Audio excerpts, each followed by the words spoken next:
Hey everyone, welcome to Know Your Gear QA podcast. Bradley says, is changing simple stuff out like tuning machines considered as modding in your opinion? Sure, of course. For modifying? Sure, of course. Adding push-pulls, mini toggle pickups, etc. At what point is it modding or just making it more functional? Well, now you're playing semantics on, modifying, repairing, you know what I mean? I use the term repair when sometimes something's not being repaired. If somebody says, what are you doing? I go, I'm repairing a strat. What are you doing? I'm updating his potentiometers to Borns. Is like, sometimes I won't say modding, I'll say repairing when I definitely mean modifying.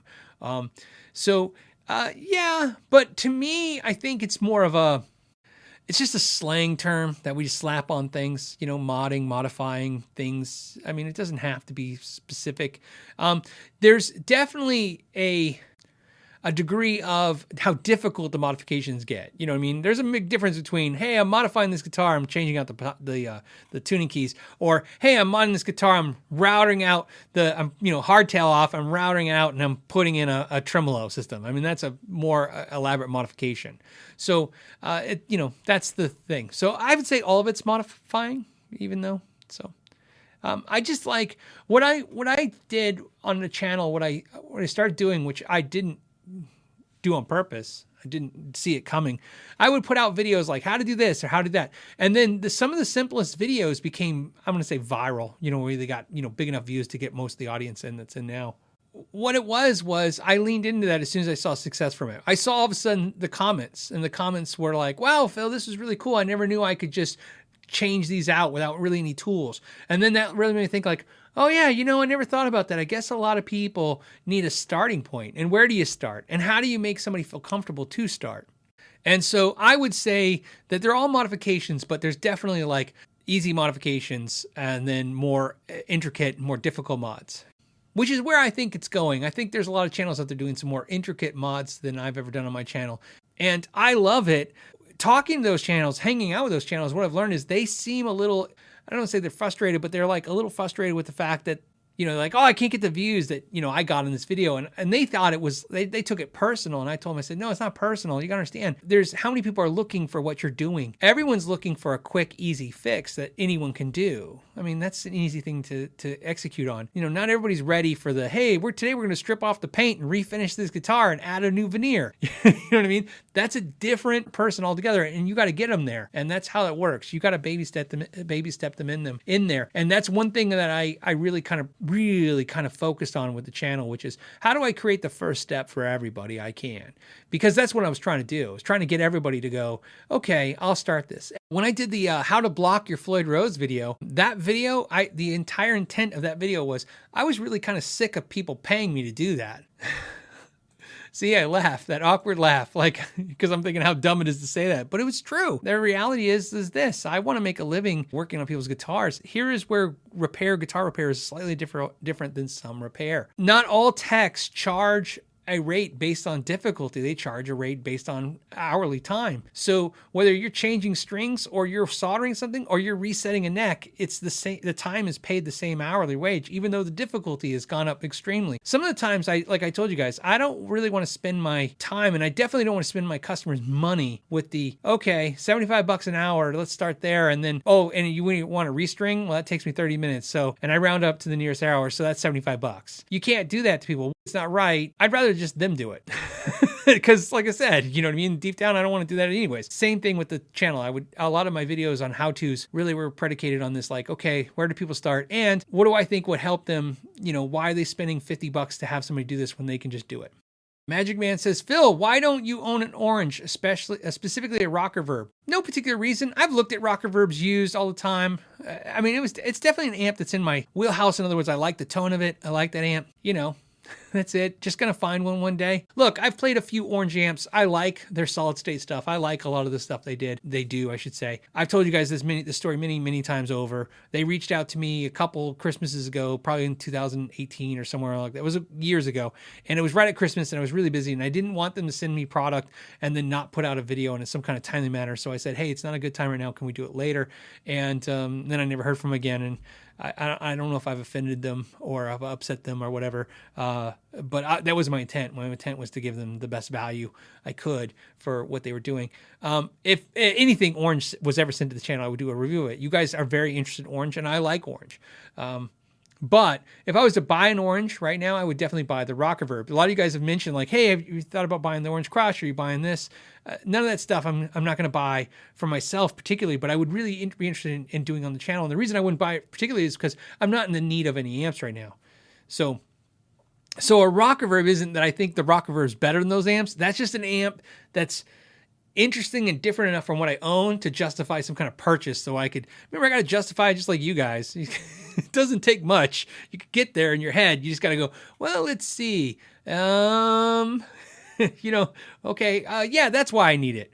But yeah, the Rock Reverb would be great. It's a great amp. I think a friend of mine, I know for a fact it was a friend of mine said this, but when I was saying I like the Rob Chapman RD1, the BD1 by Victory Amps, and I was explaining that I had that amp and I got rid of it, and I did that in my regrets video. What's interesting about that was my buddy who's an amp guy told me that basically that's just an orange amp. They pretty much just copied the orange amp pretty much, and he goes, if you like it, you'll really like the orange amp stuff. And I was like, that really got me thinking. So maybe I'll have to revisit that.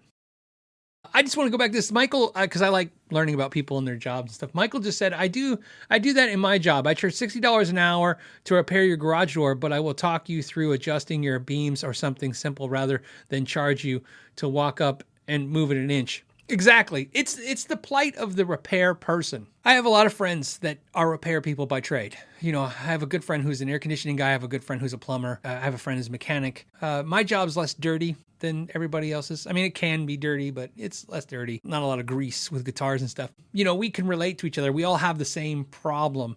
What's different about them is people need them. Like when you're air conditioning or plumbing, your car don't work. Everybody's like, whatever it is, get it done. No one ever comes to me and goes, whatever it costs, just do it. Maybe every once in a while, but not really. Everybody's just, it's not a need. But that being said, you're always at odds like, okay, I want to make the most money I can possibly make, but I also want to give the best value to the person. Not only so they come back, but also just because it's the right thing to do. So yeah, like Michael's saying, I find myself, I will try and help them as much as I can to not finally have to pay me. Unless, of course, I really believe either A, they don't want to do it at all, because there's just that. And Michael, although you make a great point, I bet you could relate to this point too. I've had it to where I've pretty much given them in detail how easy it is. It's like, turn this and then it's all fixed. I don't need to do that. And they go, well, you just do it. And I go, well, yeah, but if I do it, I'm gonna charge you. You just turn it. And at some point, sometimes I realize like, okay, they're never going to feel comfortable. So just do it. And then I charge them. So very rarely does it happen, but it's happened where you're just like, okay. Unfunkin' Believal says dump truck drivers are paid by the hour. We are paid by the hour. This is a great question too. Again, I like this. Robot Shlomo. Robot Shlomo says, would you stay away from buying a guitar with a headstock repair? And if you do, what do you look for? Well, headstock repairs, I do the same thing everybody else does. If it's a lacquer or a Gibson style guitar, you can use a black light on that. That sometimes is very telling. You can just look for actually visible damage. There's actually with Gibsons in particular, you don't even have to look for damage anymore. You just look for how they paint over it. Sometimes they can hide that stuff. That's the thing. Look, headstock repair for me is simple. No, do I stay away from them? Absolutely not. Two things I look at when I look at a guitar that has headstock repair. One, I look at how cheap I can get it. Sometimes that's the best deal, right? Absolutely. Sometimes you can walk into a deal that just, and who cares? Who cares? There's a local DJ in my area. His name's Neanderthal. He's one of the guests, or he might be one of the members. I guess he's a guest member on the Johnny Bean Show. He's on the Johnny Bean Show. Great guy. And he bought a Gibson with a broken headstock. And we were talking the day he did it. I didn't sell it to him, but I was just there. And we were talking, and I agree with everything he said. We were talking about the fact that he's like, I'm going to play this guitar. Like my nice Gibson's going to stay at the home. And the one that had the headstock repair that's done really well, I'm going to use this and abuse this because this is a smoking deal. And I was like, yep, I agree 100% with that. So yeah, I think, yeah, if you get a headstock repair and it's done right, get it, play it, abuse it, who cares, right? You know how many guitar players have broken headstocks? Dimebag Darrell's guitars was I think most of those headstocks were broken off, or at least the important ones were. There's tons of those stories like that. So the only thing is about guitar headstock repairs, there's only two things I look for, really. One, I look for how cheap can I get that guitar. And again, I don't have to steal it so per se, but it can't be anywhere near where non-broken headstock guitar is. You have to have a deal. And then the second thing I look for is how well it was repaired. You know what I mean? Because I've seen it all. You've seen it all. I mean, you know how many guitars are repaired with Gorilla Glue now? Which is the worst. I mean, I don't know what Gorilla did. Gorilla, I guess, because it's just predominant in the section at Home Depot. But all of a sudden, like once Gorilla Glue came out, it's like every time all of a sudden you just saw every headstock Gorilla Glue, and that stuff just oozing out of the sides. And then sometimes it's just left there, and sometimes they take some kind of blade and they scrape it off, and it's just horrific. But no, so if the repair's done well and the price is right, no, who cares? Like I said, not everything's a collector's piece. I play my guitars, and they're all I say I play my guitars. Some are collector's pieces, like my Ibanez Gem. It's a collector's piece. I pull it out. I do this thing that I absolutely hate. I hate myself. It's why my buddy Joe sold to me, because he said he hated himself for doing it too. I hate myself for doing this. I pull it out. I strum it. I play it. I look at it for a few minutes, and I put it back in the case. I told myself I was never going to be that person ever in my life, and of course I found myself doing it. And it's because it's an emotional thing. It does something for me emotionally. I have a couple of collector's guitars that I think are interesting and cool. My Gibson R9, for that part, is kind of this guitar. I strum it, and I do have a video I'm working on for that. We'll see how that comes across. But a lot of my guitars, man, they're abused. I mean, abused. It doesn't come across in the videos and the cameras and stuff. You can't see, but if you see them in person, you'll see, like, my SG has dents in it. My Mira is chipped and beat up everywhere. It's been refretted. They're abused. I told you guys, anybody who's been a long-term viewer of this channel knows a couple things. Think of this. My wife's biggest frustration forever was, my guitars laying around everywhere. One of the things that happened on the show over years was all of a sudden the wall became just nuts with all these guitars, right? Now this is a close-up on the wall because I'm closer. But you guys are like, oh, there's so many more guitars behind you. I'm like, no, they used to be just laying everywhere. And then my wife was like, screw this. And she's like, we're putting hangers everywhere. We have hangers everywhere in the house. She's like, stop leaning your guitars. I will, and to this day, I'll still do it. I love her. And I really feel bad that I'm this way. Because it's something she hates. I told you guys, I will stick them in the hampers, the clothes hampers. It's gross, right? In the dirty clothes. I'll stick a guitar in the dirty clothes. Because I'll be walking and I'll be like, I got to put this. It just goes in the dirty clothes. That's why I have the zither stands. I use them. They're not like furniture. They're just places where I can hang guitars. I try to do it that way. I will lean the guitar on the couch and just leave it there and go into the room. Like I said, I really don't treat my guitars like I'm going to resell them. I play them. And then if I don't play them, then they go. And that's when you guys see when a guitar comes and goes, it's because it wasn't getting played. Even if I loved it, it just wasn't getting played. If I'm afraid to play it, which kind of like the Gem, or if it's just something that I don't want to buy guitars just to watch them go up and flip them. That's not really what I'm after. I want to play these things and love it and feel good about it. It's funny. That's not just a guitar thing. That's my personality by nature. We were having new flooring put in the house. And you already know the story's going because half of you, if you've tried to do new flooring lately, that's just insane. It's back ordered. It's just crazy. So we went and had the flooring quote done for the house and for the bottom stairs. And my wife told me the quote, and I said, "That's ridiculous." It was ridiculous. It was stupid. And then she thought about it. And she's like, yeah, that's a lot of money. And she goes, do you want to do it? And I told her, I said, and what's funny was this is a mentality difference. Her mentality was like, kind of like a budget logic. We have the money in the bank. Do we not have the money in the bank? Can we afford to do this? Can we not afford to do this? Very practical. My approach, way different. I said, can't do it. She's like, no, I think we can make it work. I think we got to, I think if we do blah, blah, blah, and this blah, blah, we'll afford it. And I said, no.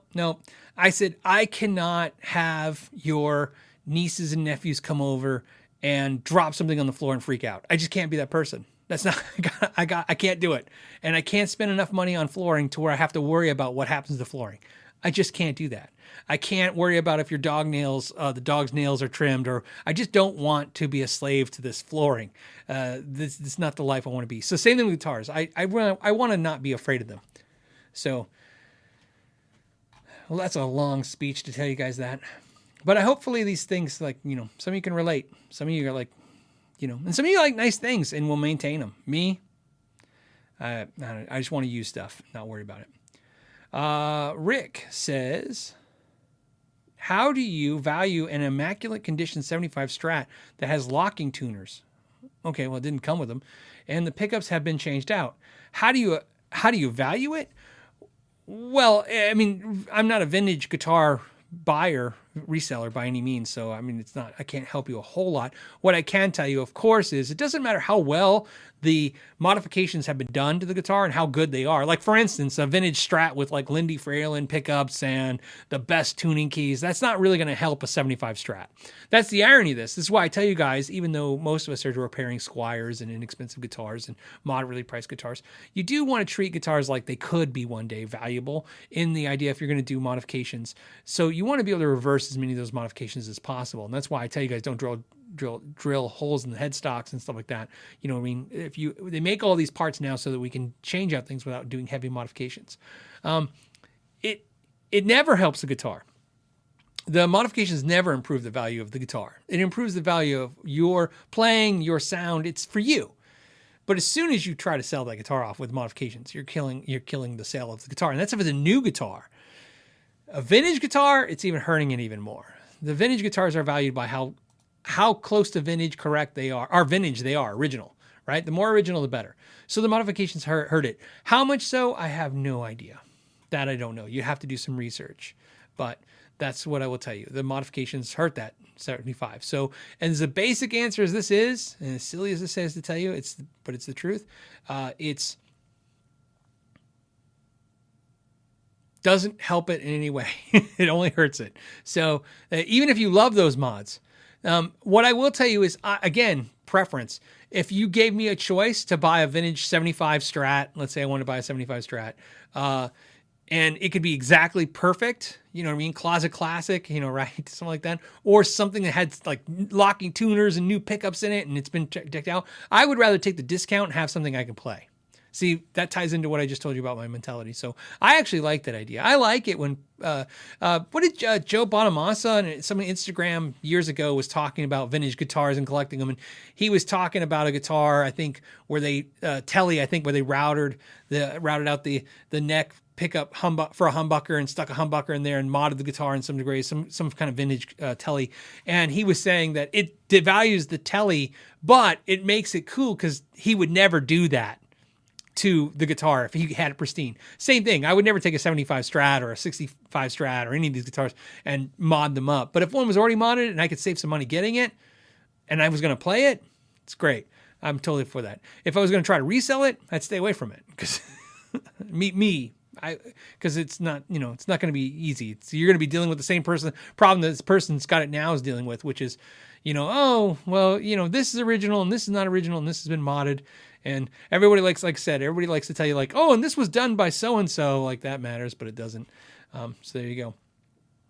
I got a super chat for $99.99, which is crazy. $100 super chat. I think I got a $100 super chat like a couple years ago. That was crazy. And the worst part is I can't even say the name. I'm going to say the last name is Beck. I don't know. Although, I'm going to tell you what I'm going to do. I'm going to Google and try to figure out how to say that name this week. And then next week on the show, I'm going to say your name because for a huge super chat, you deserve that. But in fact, I'm going to screenshot it right now. Sometimes you get lucky. Thank you for that. I appreciate it. Music Therapy Laz, what's up, buddy? I just watched your video today. It says, finally became a patron. What took me so long? Great meeting you, man. Phil's the coolest dude. You know what? That's really kind. He's really kind of shifting the cool part. The cool part was meeting Music Therapy Laz. I got to hang out with him, was it 2 weeks ago? Week before last. He made me a stand, a wall hanger that's made of leather. Hope you like leather. And I'm going to show it to you guys. It's just I haven't got there for, it's stuff, catching up on the stuff. But anyways, he was nice enough. I met him and we did a meetup, and he gave me a beautiful gift, and it was nice hanging out with him. And he bought me my old Friedman guitar. I didn't sell it to him. I had already traded it off, and I traded it and got a car amp, CARR amp, because I got another Friedman guitar. That's how that goes. And now he has it. He's the happy owner of that guitar. So it kind of works out. And thank you for becoming a patron as well. So, Meester says, saw Evertune guitars at Punk Rock Bowling and Music Festival in Las Vegas. Lots of ferocious riffing. One was a Les Paul. Yeah, I would imagine. Like I said, I think we're getting closer and closer to having a Evertune guitar on the channel. Like I said, when I originally was talking to Evertune, I said, wouldn't it be great if we took one of my Les Pauls and did it? That didn't really work out. Nothing really worked out from that scenario.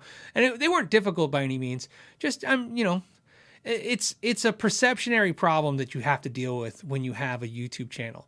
It's like, hey, look, I got to spend, it's never about, for me, it's never about the, hey, I'm going to get you in front of 10,000 people. Although, I guess that's a thing. I don't really look at it that way. I look at it like, hey, it takes me 2 days to film and edit, and this is what I make when I normally work. So when I'm not normally working, I want to make as much as I'm making when I'm working, when I'm YouTubing. Does that make sense? That's like the goal. so something to that to that effect. So I get it. They don't really have the budget that makes sense, and I didn't really have like the means to kind of like, okay, let's just take 2 days. And I think the Evertune video is going to end up being like a 5 or 6 day thing. In other words, it's not just filming for me.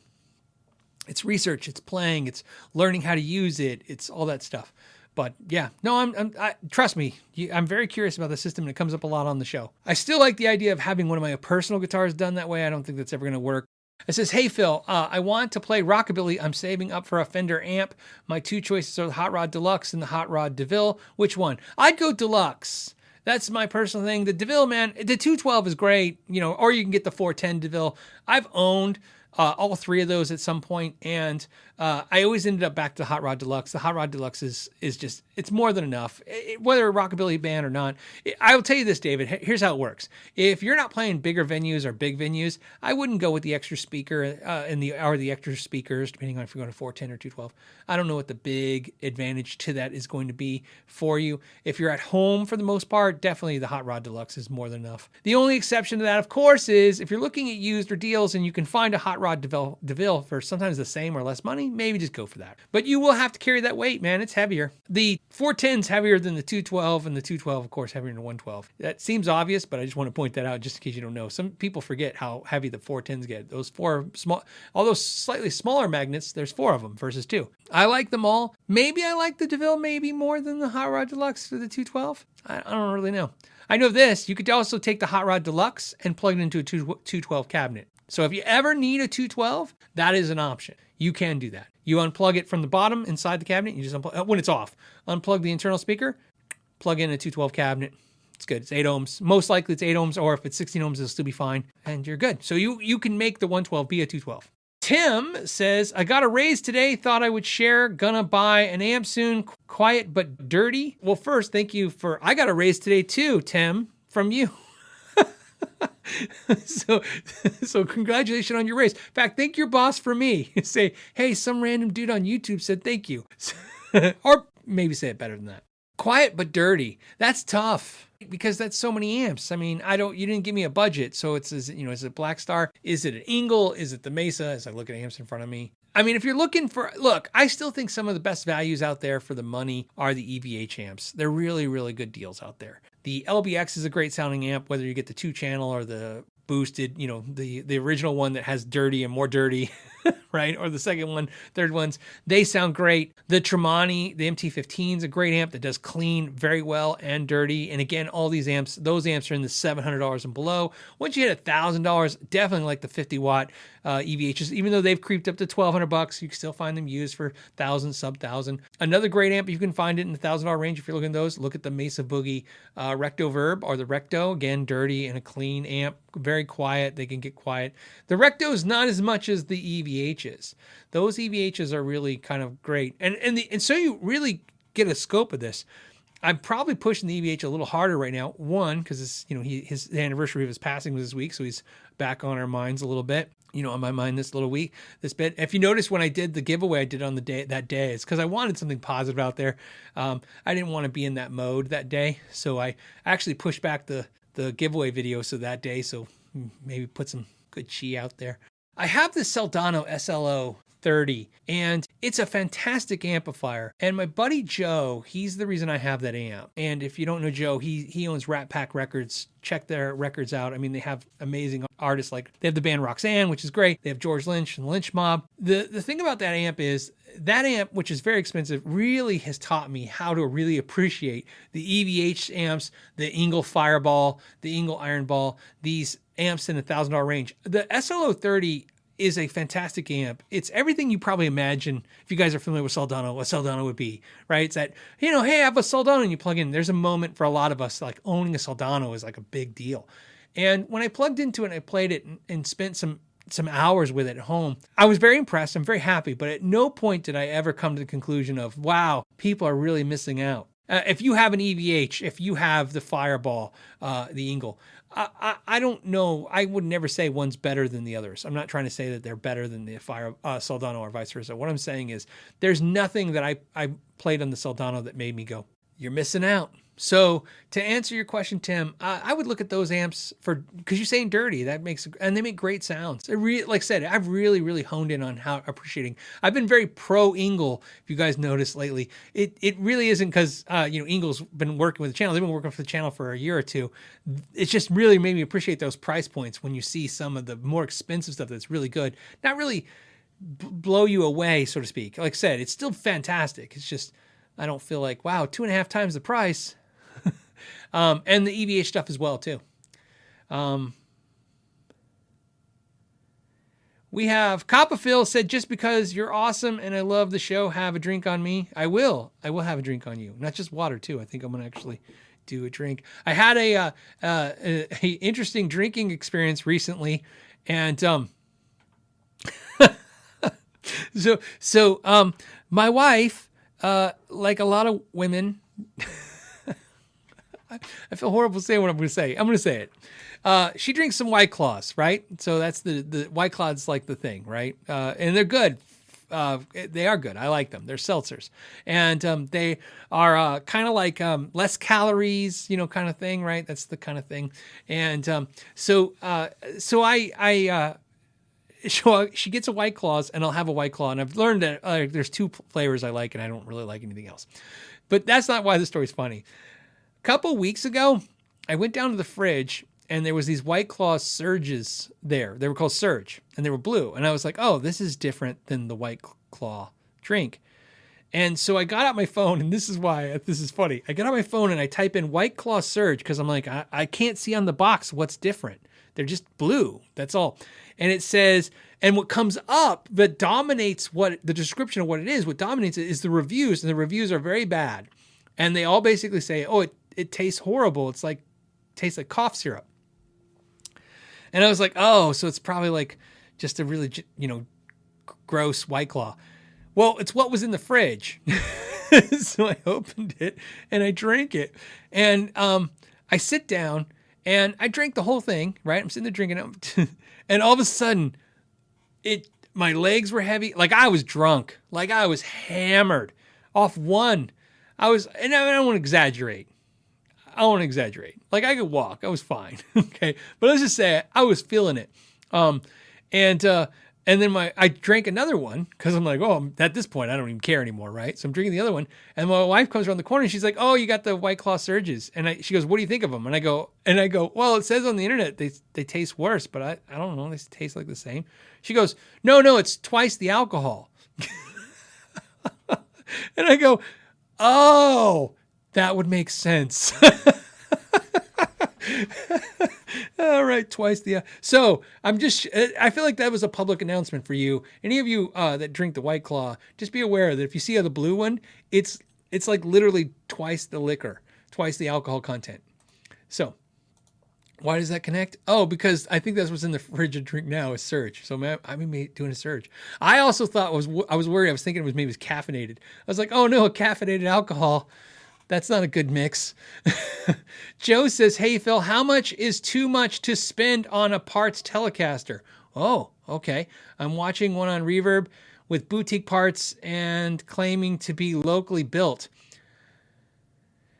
Parts guitars, in my opinion, the only real good justifiable reason to buy them is to benefit from what somebody's about to lose out on. It feels horrible saying that, but it's true, right? Like to me, when somebody goes, let me give you an example, because I don't know what you're looking at, but I'll give you an example that really hits home. Let's say somebody puts on Reverb like Partscaster Tele USA, Fender USA body with, let's say, a Warmoth neck or even a Fender neck, a quality, USA made neck, right? Warmoth, Fender, something like that. We're not talking about the affordable necks like Mighty Mites, which are fine, but we're talking about more expensive necks. And then it's like Lindy Freeland's, best bridge. I'm trying to think of a bridge, just upgraded bridges, all expensive components, Bourne's potentiometers, orange drop capacitor, treble bleed, ratio, locking keys, all that stuff. That sounds great. I want to pay nothing. I'm not saying I don't want it. I just don't want to pay anything. I want to what I want to be able to do is buy that guitar and then be able to go, yeah, for the same price of buying like a made in Mexico Telecaster, I got a Telecaster made with all the premium components down to the T.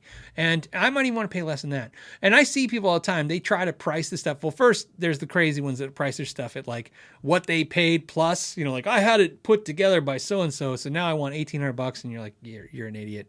You're never going to get that. And if you do, you just probably took advantage of somebody who had no clue what was going on.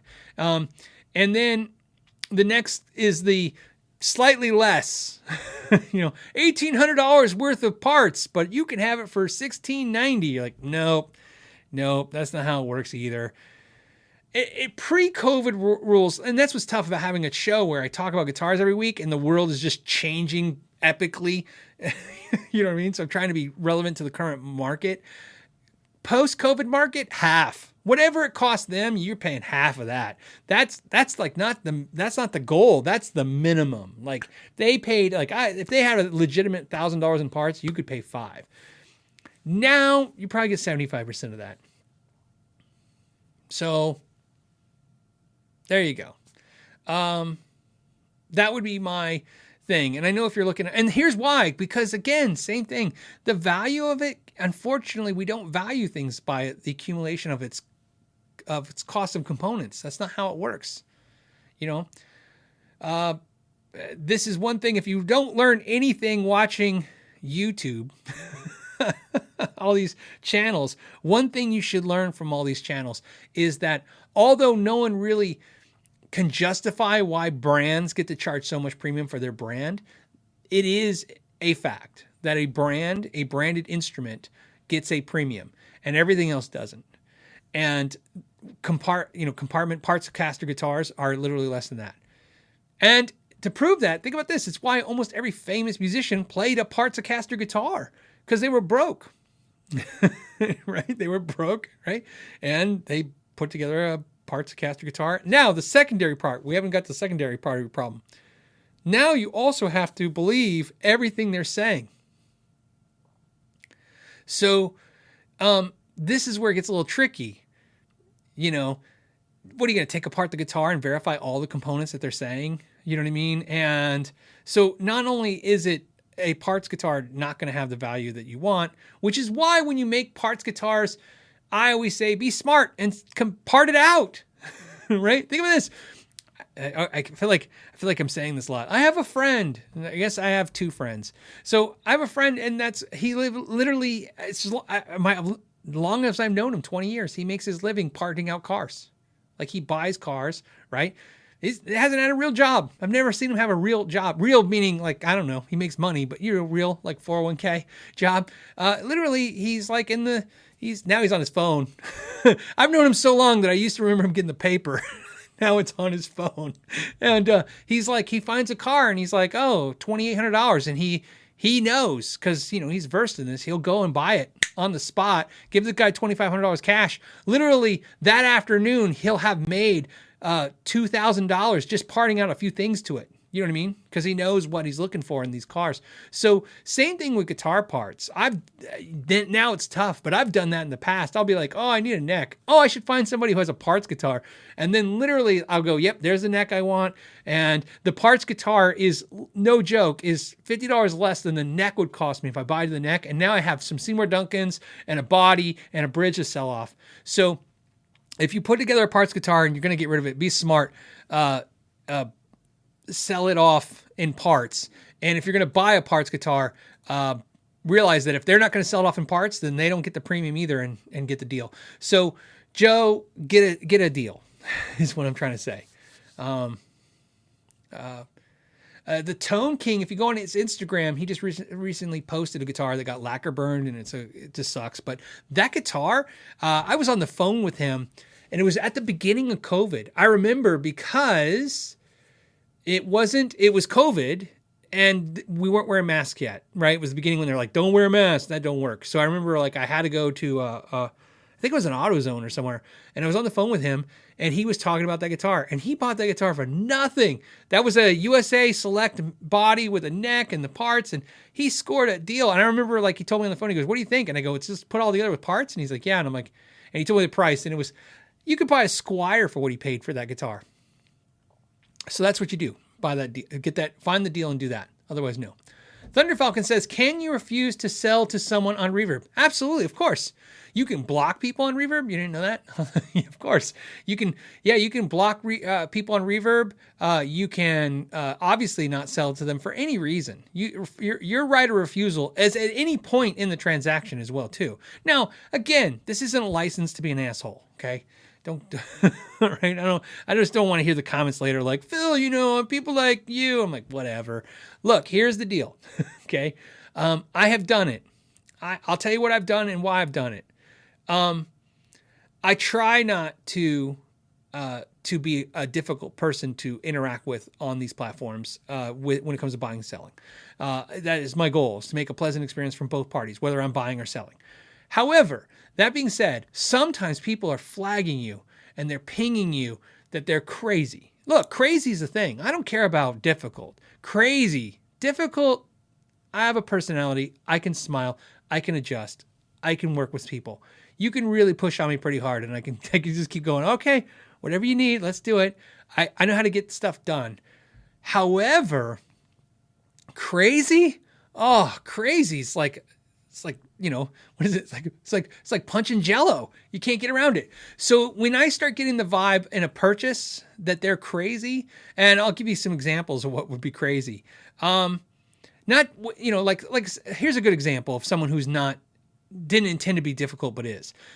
You put on your selling auction, which I do, like, please ask all questions before purchase. Please make any requests before purchase. And then, of course, they buy it and you're like, hey, it's sold. And then they're like, hey, could you ship it to my business instead of my home that's on file with Reverb? Look, I just go, yeah. I basically contact Reverb. You can contact Reverb, by the way. Let them know that they're asking to ship to a different address. They make notations of this. There's ways to protect yourself and still follow the rules and do stuff. Is it a pain? It's a little bit of a pain, right? That's not crazy. Crazy is like, I don't know. I don't have a good example of sex. I'm trying to think of somebody who's done something that flagged me as weird. But they'll ask you, I guess the best way to put it is they'll ask you weird questions after the purchase. And you're like, these questions feel weird. Like there's not only like they're going to do something fraudulent to you, just like you're about to go down a crazy road. At that point, sometimes, I don't think I've done it more than once, but at some point I probably did say like, hey, I'm actually, this item's no longer for sale. And then you just hit automatic refund and they'll say why. And you just kind of politely like, it's not you, it's me. It's like, hey, I don't feel comfortable with the way it looks and feels. I want it to be accurate with my description. You just give them a basic, explanation of, just tell them you want to do the best you can to get them the product, and you don't feel like you can actually accomplish that in the current circumstances. So yeah, absolutely. And if it's a pre-sale, in other words, they're trying to buy from you, because I've had people try to bully you on Reverb. It happens like way too much. Somebody will say, hey, that's a great Know Your Gear mug you got there for $8. Will you take 6? And I'm like, no, thanks. I'm going to wait for the 8. And they're like, oh, come on. It's been 2 days. Come on, take $6. No, I think I'm good on the 8. I'm all right. It's like, hey man, what if I give you $6 and I tell you how I'm really going to drink a lot of coffee out of it? Like after a while, you're like, okay, what is going on, man? Just chill the hell out. You can block that person if you want, but in most cases, I don't think you have to do anything extreme. But the important part, Thunder Falcon, is you can refuse to sell anything on Reverb to anyone. I'm sure, especially in a Reverb, what's nice about Reverb and internet forums is that, first of all, you have that right of refusal pretty much as a right given to you for most countries and most places anyways. But in an environment where it's basically, what do you call it? I don't want to say blindfold. What do you call it? It's an environment where basically you're not seeing them, they're not seeing you. There's no really other bias that you have to worry about. It's not like they're going to go, hey, they're not selling to me because I'm Irish or I'm this. You know what I mean? It's usually it's just like, hey, I don't want to sell it. So you have that right. In fact, I would almost sometimes recommend, if you really feel like, same advice I would give to my friends, if you really feel like, like you're about to ship it that day, right? You got it all boxed up and you're hesitating and you're thinking this is really bad. I might say it's just a cautionary tale to maybe reach out to them one more time and see if they can kind of console you in a way of your concerns.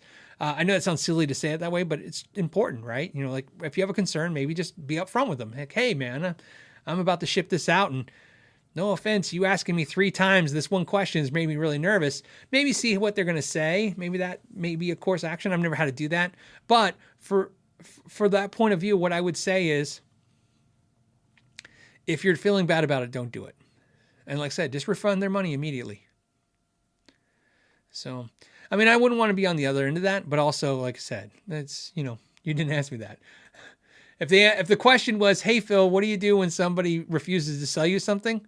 I'd say move on, because it probably wasn't going to be a good experience.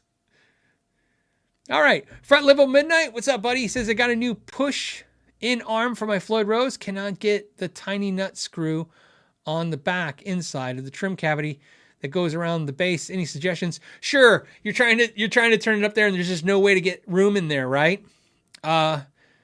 Unfortunately, my answer sucks, because I have a very extended socket that I found over time. When you find a tool that works, you hold on that like forever. That will let me get in there. Before that, I would actually use needle nose pliers and just go in there and grab a corner very delicately and just push on it until it's very awkward to get in there. What you're supposed to do, this is why you're probably having the problem. What we're supposed to do is take the Floyd out of the guitar. And if you can't get it done, you got to do it right. You should be doing it right from the get-go. But hey, everybody tries the easiest way first. So in this case, if you cannot do it, you're going to have to actually go through the trouble of taking the Floyd Rose out of the guitar. That's what I would recommend. What I will tell you is that nothing you do is worth chipping that guitar, doing anything, damaging it in any way. So I'm just telling you, sometimes the right way takes a little extra time and it's a little annoying. But man, it pays dividends. Because when you chip that guitar or you do something to that bridge, it's going to suck. Seth says, I got 3 items on my gear wish list. What would you start with? Oh, this is cool. I get to spend your money. The SV20, I had that amp. The AC15, I had that amp within the last year or two. Les Paul standard 60s current rig. I am, okay. So is it, a Strat into a Princeton reverb. So you have a Les Paul standard 60s current rig. You're not gonna like my answer because I can't not tell you the right answer for me. I wouldn't get either one of those amps. I'd buy the Friedman Dirty Shirley. That's where I ended up. I had both those amps. AC-15 is a different animal. The Dirty Shirley does not get the AC Vox sound. It just doesn't. The SV20, I got rid of that. I use now, in fact, here's what I do. I use the Pedal Pal into my Friedman, and that's my Marshall. And then when I want the better than Marshall, better is a bad word, right? Because I shouldn't say better. Different than Marshall, I do the Dirty Shirley the way it is. And so, in fact, here's what sucks. In the way I did this, it's not even the Dirty Shirley. I actually can take you back even deeper into this mess. I started with the right amp and didn't stop. I had the right amp from the get-go, was the Runt 20. And then really I had the JJ20, which is the Jerry Cantrell amp. That was even, because the Jerry Cantrell amp is the Runt. They're the same amp, just the Jerry Cantrell has more gain. Same clean, same amp, just one has more gain. And it looks cooler. I think it looks cooler. So I had the Runt, happy. I get rid of the Runt, I get the JJ. Even happier. And then I go, it's not a real Marshall. And I get the Marshalls and totally unhappy. I prefer look, the problem with the SVT20 or SV20, the problem with the problem with the Marshall 20 watt series amps is, even at 5 watts, is that for me, on their own, without using an attenuator, without using the aux or 2 notes or any of this stuff, on their own, you cannot play them in rooms, small rooms, bedrooms and stuff as a practice amp. I couldn't. They were just too loud.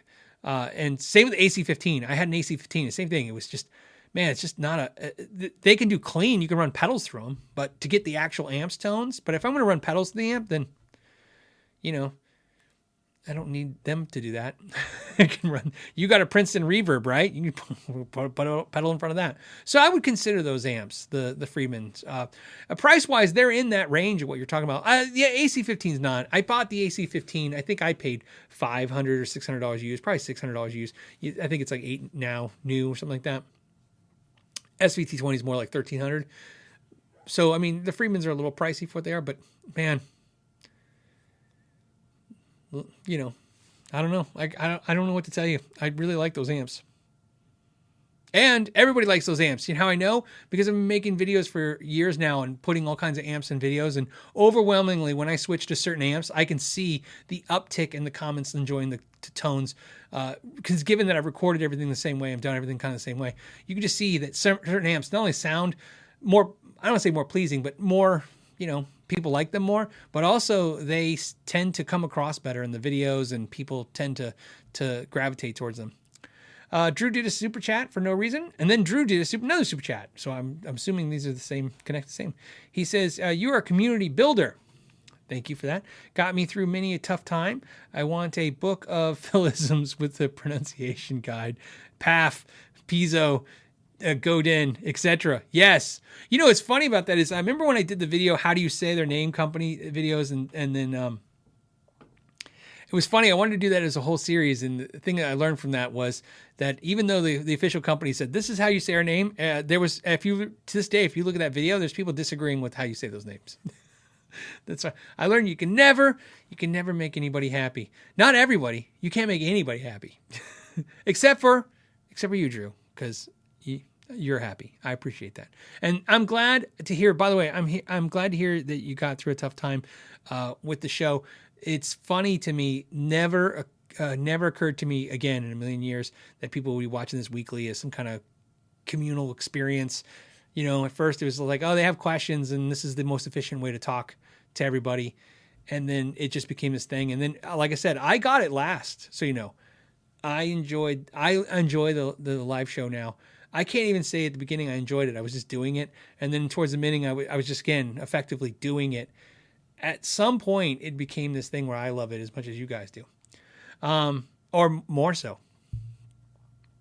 Litvay did a super chat with a guy with glasses. It looks like me. He's got my haircut.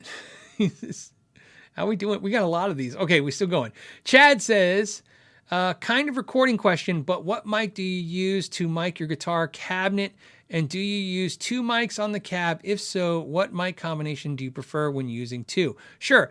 Now, what I have to tell you is I make YouTube content, so I record in that framework, which is different in my opinion, which is, like I said, I've said this before, it's different to me than recording for like music, because I'm not trying to, in music, sometimes they're trying to capture the actual sound of the amp or the room or the thing. But a lot of times in music, they're trying to capture a beautiful sound or the best sound. So I always tell you guys, I use an SM57 because I do a lot. And sometimes I have the Sennheiser 609, E609. I think it's the least expensive one of the two. So I think there's a 906 and the 609. And then I have a ribbon mic, something 121. Again, I'm not really into recording in mics, right, and stuff. So I have all the mics that I have accumulated because these are the mics to have. I've experimented with all kinds of mics, and really what I've learned is exactly this. I've learned if you watch the last, I'd say 20 videos that I've done, the audio, a lot of people are like, oh, the audio is really improved. It's the way I capture the audio has changed a little bit, which is I have the amp that I'm using in a different room, and I mic the room and the amp. So they're both mic'd, and they're both going to separate tracks. And what I'm doing when I used to just try to capture the room as a sound, okay?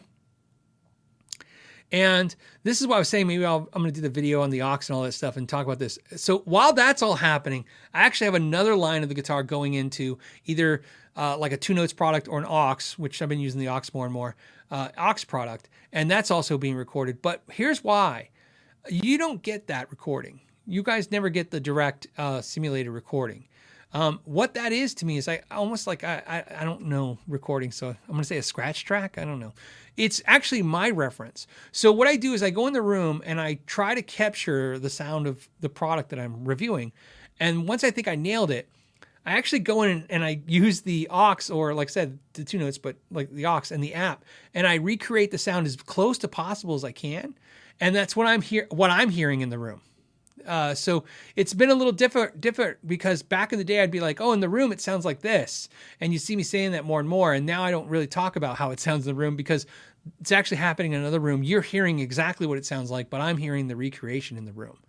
So that's the way I'm doing that stuff. And again, it's just a mission. My goal is to get you closer to the correct expectation of the amp. And again, it's my playing style, it's my guitars, it's my cabinets, it's this. I mean, I'm not trying to say this is what the product sounds like. I'm not trying to tell you what the product sounds like. I'm trying to give you an expectation of how good the product sounds, generally speaking. Is it a little fizzy? Is it not fizzy? You know what I mean? So much stuff now, when I watch reviewers now, have been so polished and perfected to where I'll hear the product and I can't identify the product and I own it. I'm listening to the recording and I'm like, and I'm not talking about when they bury it in a mix, put it in a mix of stuff. That happens. I'm talking about when they're like, literally, check, this is the chord, and they hit it. And I'm like, that never sounds like that.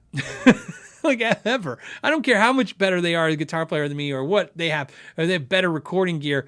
Better recording gear shouldn't be the thing that you're listening to, right? Let me give you a great way to kind of see this the way I see it. Just because if you have a crappy amp and amazing recording gear and it sounds amazing, that's great if you're making an album. But it's horrible when you're trying to give everybody an expectation of what they're about to purchase.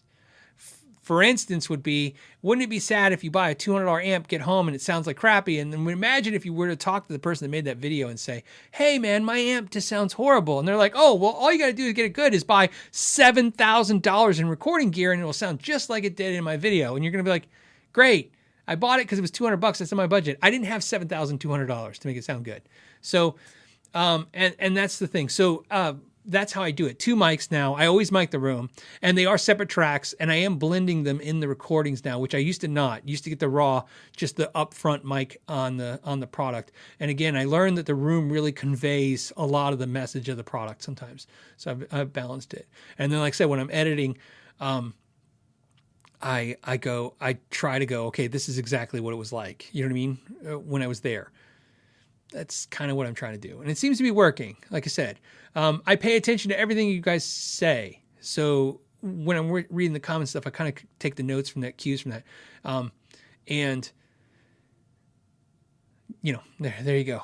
So, okay. Jim says, for those who say Sweetwater doesn't give a discount, realize not all items can be discounted due to margins. Keep me rock and fill. That's true, right? Of course, if they're back ordered and they don't have it, you're not going to get a deal, or not likely to get a deal. You know what I mean? At all. But I mean, it's, like I said, you can always try. That's the whole point. Asking is not a problem. Asking for a discount, asking for a competitive price. There's nothing wrong with that.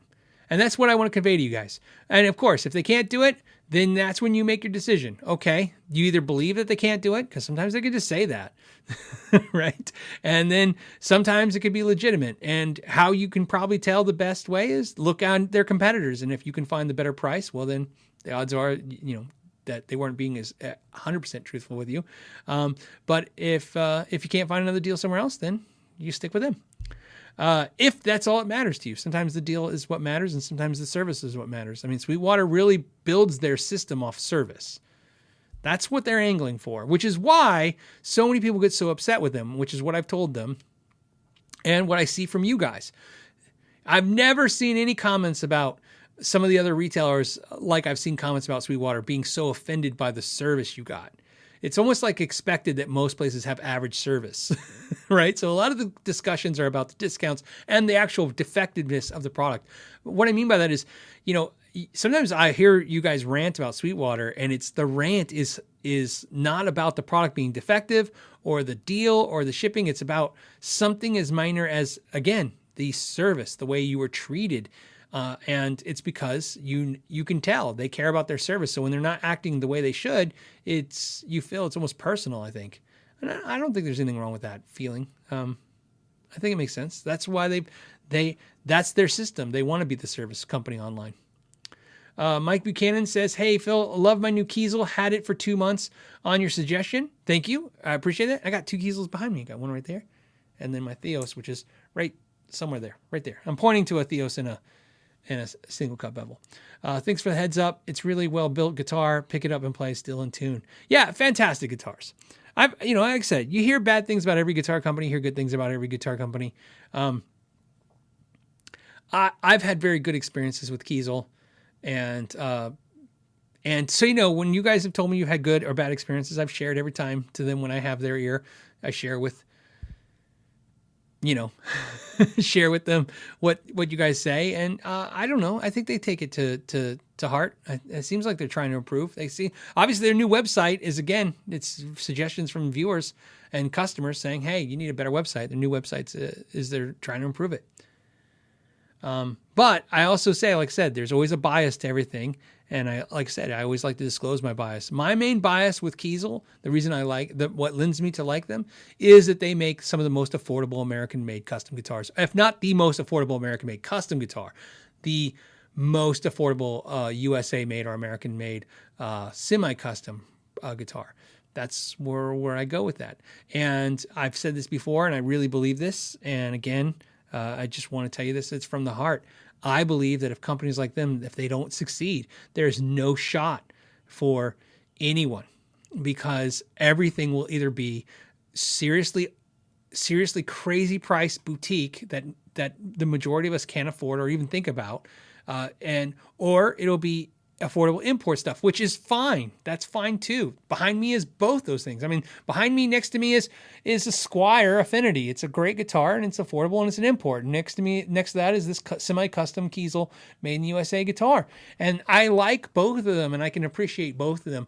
But I deep down do not want to see not only all the manufacturers leave my country. I mean, nobody wants to see that. I don't care what country you're in. No one wants to see the fact that you don't make anything anymore. But the second thing I don't want to see is any kind of remnants of affordable manufacturing in my country, which is important to me, that I can even relatedly afford these guitars. Kiesel makes guitars in the USA. They do not import guitars, and they have guitars in the $1,000 range. In other words, you can say 1,000 something instead of saying 2,000 or 3,000 or 4,000 something. You can say 1,000 something, $1,800, $1,500. And perfect example, the guitar that they're building for me and the guitar that we're going to make available to you guys, again, not as a signature model, just available with the option packs, is a guitar that Fender would also do price-wise, our type of guitar, because it's based on my Fender custom shop guitar, but the price point from Fender would have to be almost $6,000 to $7,000 is what it looks like it would have to be if we spec'd it out the same way. And Kiesel is going to be a fraction of that. You could buy 3 Kiesels for the same price. Again, Kiesel is not Fender. It's not going to have the resale Fender it does. And I'm still, like I said, I love my Fenders. But I'm saying there's goods and bads of everybody. Like I said, that's what I like about them. So that's when I talk about them, that's what it is I like. WooTech says, wait a minute, this is my real name. That is your real name. I understand what you're saying. Your name looks like everybody else's crazy names, but your name is a real name. I get what you're saying. Ibanez Prestige Boy says FX loop on the Mark V35, so it's the Mark 535, makes a pop when the board is plugged in. You mean when you're plugging in? Well, I'll keep going. Audio difference in tone. Normal guitars go to half in hard case, unplayed for a while. Normal. I got to make sure I understand the question. And the pop sound, so you're saying a pop when it's plugged in. When it gets plugged in, it makes a pop. That sounds right. You shouldn't have the amp on. You should put it in standby when you plug in your send returns, because you can, I don't think you'll damage the amp, but you can technically maybe damage the speaker. It's one of those things that we worry about when we hear a pop sound. It's like that thump could do something to the speaker in the coil. So that's something to be aware of, but the pop sound itself wouldn't concern me. That's obviously you're putting signal, you're jumping in the chain. It's no different than plugging the front of the amp, or in some cases it could be worse. So nothing wrong there. What I will tell you about Mesa Boogies and my experience in pedals is that Mesa Boogies and pedals, they have a difficult relationship, whether they're the effects loop or the front end. As a person who loves Boss pedals and a person who loves Mesa Boogies, those two things do not want to play nice together. Sometimes you could put a Boss pedal in front of your Mesa or in the effects loop and you just get this horrible hissing white noise sound. So that could be the case many times over. No, it's none of your problems sound like it's unique to that specific amp to me, if that helps. And I think that's probably what you're getting at. Is there anything wrong with your one amp? No, everything I've heard you say is an issue I would experience with my Mark 525 or my other Mesas. The Drunken Scoundrel says, Ryan at 60 Cycle Hum recommended a channel for amp repair mods, Fazio Electric. Yeah, she's awesome. She is a great teacher. After one video, I went from not understanding crap about electronics to wanting to build amps. Yeah, I've seen her channel. She's very, very good. I don't watch a whole lot of amp channels because I have no interest in working on amps. And have been very, I need to knock on wood, very lucky. I've had very few amp repairs in my life. Like I said, that Line 6 story I started the show with, that was one of maybe 2 or 3 amp repairs I've ever had in my entire life. So I really don't have a whole lot of problem with amps, and I really don't buy a lot of old amps, and that's kind of where you're going to get a lot of problems. But yeah, seen her channel. It's a very cool channel if you haven't seen it. Fazio, I hope I'm saying the name right. I think I am. Fazio Electric. She's a builder. I think she's in California. She fixes amplifiers in California. Very clear, very edited and polished and put together perfectly. Polished meaning not like it's all, sweet camera positions and beautiful lighting. I mean, polished in the idea, like you said, it's getting to the point. We don't have to watch her walk, across the room to get a screwdriver and come back to the amp. She's getting to the effective. As you guys know, my attention span for videos like that stuff is very short. I really need somebody to get right to what they're showing me. Talk, we could talk all day. I could watch all kinds of talking all day. But showing me something, I really want to get to what you're showing me. Shut Up, Let's Talk said, did a Yamaha shipment sink in the ocean? ? My local Sam Ash employees told my buddy that was the reason his amp repair being late. BS? I have heard that same story, and I don't know the answer. I haven't heard anything, in my pipelines of communication. It's one of those things like in this world, of course, that could be a possibility. It sinks in the ocean. What I will tell you is how many times what I hear all the time, and I've been hearing it forever, and now it's worse during COVID, is, the factory caught on fire. Everybody's factory catches on fire, which is actually true, but not everyone, but a lot. Everybody's waiting for parts. I don't like these answers. You have to tolerate the answers that you have to tolerate. I don't like them just like you, but it's hard to argue with them. Everybody's waiting for parts. I'm literally dead in the water for pickups, so you know. My goal, my goal was to ship a certain amount of pickups before the end of the year, and I've already shipped that many pickups. So I hit the goal. That's great, right? So I try to order enough to not double the goal, but do the next batch of pickups. It's not looking good. I'm waiting for parts right now. So that's why if you go to the website, it says out of stock. Some of you guys have been saying, hey, it's still saying out of stock. I don't do pre-orders. If it says it's in stock, they're in stock. If they're not in stock, you're not allowed to order it. I just don't need, with my world of 50 plates spinning on sticks, I don't need you going, hey, did you get my pickups that I pre-ordered done? I don't want pre-order problems. So when I make it, I put it on the website. And I'm working on that. But right now, I could sell, I don't know if I could sell twice as many pickups as I've been selling. I could definitely sell more. But, again, it's parts. It's parts is a problem. Shut up, let's talk. It is a physical problem everybody is physically dealing with right now, especially if you want to be consistent. And that's one of the things you have to think about too. There's one of the evils that you might have to pick. I don't want to wait for my parts, but also I don't want them to get substandard parts. There's not a supplier that I've talked to that hasn't suggested to me a substandard, in my opinion, a substandard part as a resolution to my problem. I like to use the fiber bobbins. That's just the way I like to do things. And they were like, we're out. We can send you plastic ones. I'm like, I don't want the plastic ones. I want the fiber bobbins for the pickups I make, for the ones, the specific single coils I do. And they're like, okay. And then same thing. Like, oh, we don't have this, but we can get you those. Then I'd rather just be out of stock. But I have that luxury. I don't want to be, I don't want to make it come off harsh or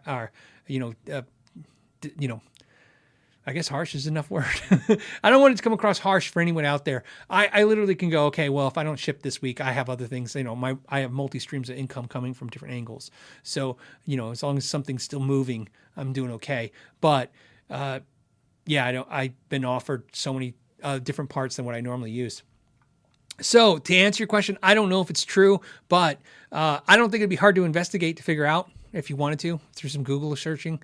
But I would imagine the best thing, if I was going to investigate this, the first thing I would do, if I was something I cared about, call Yamaha. You're saying Sam Ash is saying that to you. Well, then call Yamaha.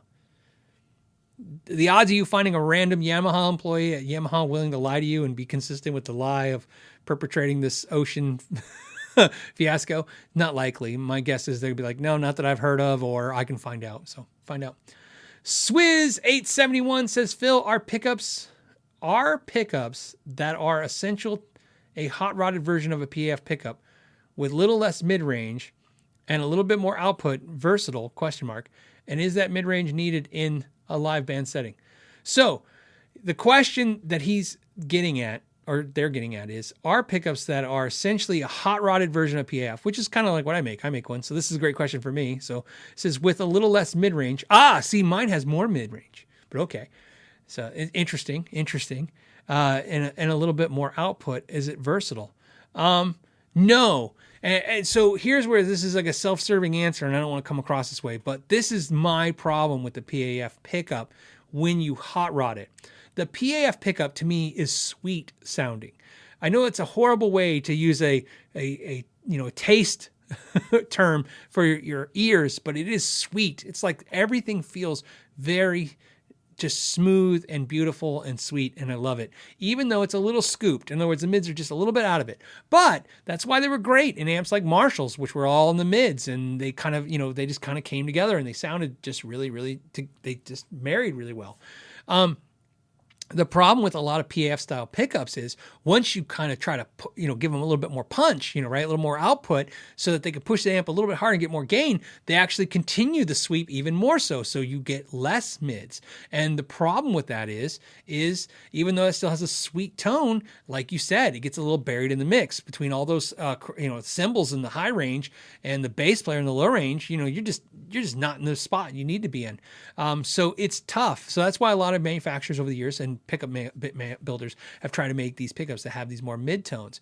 And this is where it gets difficult, right? It's a difficult thing with pickups. The most difficult thing about pickups in my experience that I've dealt with over the years is that to find the pickup that works in the mix and is also pleasing on its own is the trick. A lot of times, some of the pickups that I've heard when playing in a band environment, like the drummer starts going, the bass player goes, and I hit a chord and I go, man, it's like angels singing in here. That in a room, when I go, listen to this guitar, and I hit the chord and it's just me and my friend, he's like, whoa, what's that? And you're like, oh, well, now picture it with a cool bass and some drums, right? Because it's just too much mid punch. The mids can get really harsh and they actually fatigue my ears. I like mids. Mids are important, but mids will kind of grind at you like a chainsaw, like it's just running and running and running, and it fatigues my ears. So to me, it's like this perfect world of how do you get this mid smooth, this mids in there and still keep it smooth. So to get to your main part of your question is the mid-range needed in the band? It's absolutely needed in the band. That we know. Now, a lot of people are going to argue like it doesn't matter. You can adjust all those on the amps and stuff. You can. I mean, obviously like that. Part of the problem now is and this is a great way to end the show. Part of the problem now is that there's an answer and a question and answer that is confusing only in its context. In other words, what I mean by that is it used to be decades ago that every component really mattered because every component was aiding in the limitation of another component. Here's what I mean by that.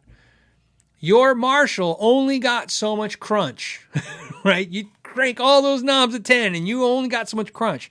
To get more, you needed a super distortion from DiMarzio, something that had more kick. And that got the amp a little bit more. And then maybe the tube screamer a little bit more. And everything was like, and those components became this like perfect marriage of like, okay, if you had all these, you are set. And those were important. And so those built this whole lineage of like, okay, well, all these things are important. But over time, companies like Mesa Boogie and Saldano, I don't want to say I'm saying it that way, Saldano and Bogner, and we could go on for days, all the amp companies, right? They start developing products that essentially take care of that issue all in one thing. You don't need a super distortion to get a Mesa Boogie to overdrive. You don't need a tube screamer to get the Ingle to distort. You know what I mean? These aren't as important. And so when somebody says, oh, it doesn't matter, I can use any pickup and get a good tone. Well, yeah, in fact, some amps are by design there to be the prominent sound and get away with what they're going to do. In other words, the distortion, the quest to get distortion has been solved. Like you don't see a whole lot of questions on the channel like this, like, hey, Phil, how do you get distortion? Think about this. If we had YouTube in 1977, that would be a question. That would be one of the things we'd be talking about today. Hey, Phil, how do you get distortion? And I'd be like, oh, man, what you got to get is one of these blah, blah, blah pedals. Just juice that amp right up. Right? And you get distortion. But now we know how to get distortion. There's like 7,000 things that produce distortion. So the same thing goes for this question. Do you have to have mids in the band? You do. Do you have to have a pickup that has more mids? No. Unless, of course, you have an amp that's limited, and the pickup's going to help that. Again, all these products can aid each other, but again, if you use different products, you don't need any of these things. And that's why I said there's two answers to this. Do I think you need a super distortion to push a Marshall over? Yes. Do you need a super distortion to push a Mesa over? No. So the question is, if you said, hey, Phil, I have a Marshall, should I get a hot pickup to get more gain? Yes, or a boost. If you said, hey, Phil, I need more distortion on my Ingle, I'd be like, I don't know how to help you because that's a lot of distortion. So I hope that kind of helps. You know what I mean? There you go. I hope that kind of goes in. We went long today. This is the longest show I think we've ever done. So on that note, we're going to cut it. This is it. Thank you guys so much for hanging out with me. There was quite a few of you today. It was great questions. I had a good time. I hope you guys have a great weekend. Like I said, my weekend's going to be interesting because, like I said, my wife's on crutches and that's so we're definitely not going for a walk. On that note, I will see you guys next Friday at 3:00. Thank you everyone who super chatted, everyone who supports the channel, everyone who asked a question, everyone who posted a comment. Thank the moderators for moderating this crazy mess every week. They are great. Like I said, for taking care of this. They get the brunt of all the crazy comments, and I appreciate them doing that. And on that note, I'm gonna let you guys go as soon as I figure out where the new button moved to. All right, see you guys next week. Thank you, and know your gear.